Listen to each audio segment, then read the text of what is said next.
Hi viewers, welcome to my kitchen. Sunday with me. আজি লৈ আহিছো এটা সুইট ডিশ, অৰেঞ্জ ডেজাৰ্ট। তাৰ কাৰণে আমাক লাগিব প্ৰথমে আধা লিটাৰ গাখীৰ।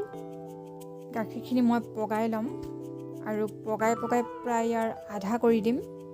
আৰু লাগিব আমাক কমলা, যদি সৰু হয় দুটা আৰু ডাঙৰ হ'লে এটা হ'লে হৈ যাব। আৰু লাগিব অলপ ড্ৰাই ফ্ৰুটছ আৰু চেনি।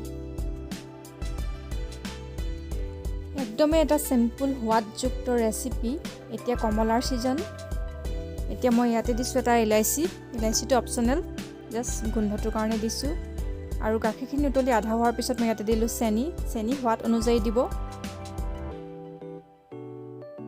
এতিয়া আকৌ পগাই থাকক লৰাই থাকক ডাঠ হৈ যোৱাৰ পিছত আমি ইয়াত অলপ ড্ৰাই ফ্ৰুটছ দিছোঁ, কাজু কিচমিচ আৰু ডাব নাৰিকল দিছোঁ মই।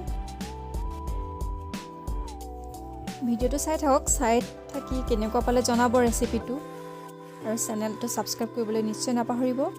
এতিয়া মই এটা কমলা লৈছোঁ, কমলাটো ডাঙৰ কাৰণে মই এটাই লৈছোঁ।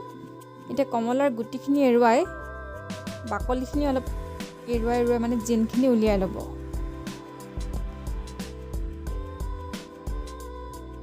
এতিয়া গাখীৰখিনি প্ৰায় কমি আহিল। এতিয়া মই ইয়াতে গুচাই থোৱা কমলাখিনি দিম।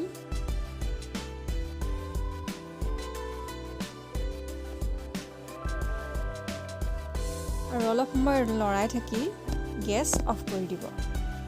এতিয়া ইয়াক মই বাতিতে উলিয়াই লৈছোঁ আৰু 1 ঘণ্টাৰ বাবে ফ্ৰিজত ৰাখিম।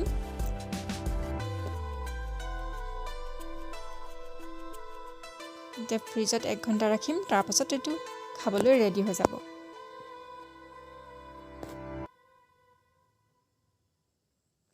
এয়া আমাৰ সুইট ডিছ।